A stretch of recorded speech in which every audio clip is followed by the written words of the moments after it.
many times. Calls to Carol all the time. Gavin was concerned because they were ringing me and asking, I wasn't talking to anybody. I basically shut myself off because I felt that I've always been pretty open with who I am and how I respond to things, and I'm a little bit risque. People know that.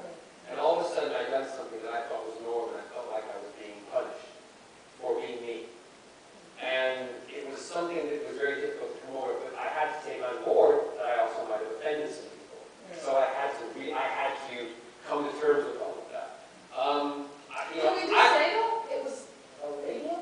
Yeah, absolutely. There was no webcam. There was absolutely no window to the world. I'm not defending because I'm not defending the situation, what I did, because it did offend some people over the radio. But what did bother me, we had one complaint on the evening, right? And then on the Tuesday when the article ran on the day with the newspaper, they had mass complaints. And the mass complaints said things, because we were sent them, I get to read them, and I read a lot of them. And it said things like, I think it's disgusting that John Barrowman does something like that on television that my children can see. I would never do anything like that in front of a child. And that is something that I feel absolutely adamant strongly about. It was an adult show. It was for older teenagers. On radio. On radio. Listen, I made a mistake. I made a mistake. And for the longest time after that, I was monitoring myself and everything I was doing. And I don't like to do that. And you know, it's funny because I was actually in Cardiff when we were writing this section of the book because I could not get him to put anything on tape about it at all. I talked to Gavin about it, I talked to everybody around it, but I couldn't get him to see anything, and let's face it, he tells me everything.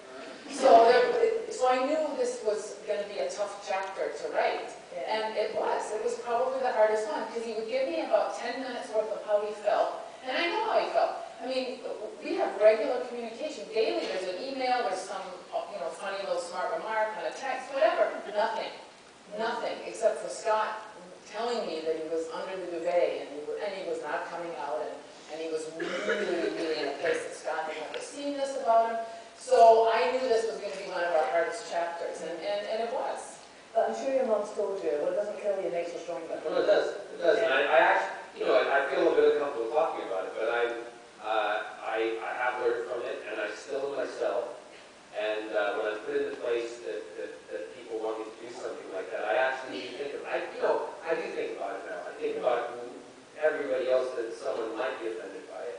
But I try not to let it stop me being me. But Dad's response to it. I was speaking to my dad on the phone, and I said, I haven't got out of bed for 2 days, and not because this is what's hard about it. I don't want you to think I was feeling sorry for myself. I was trying to understand the situation. I was trying to understand how people could respond, the way they responded without knowing actually what had gone on.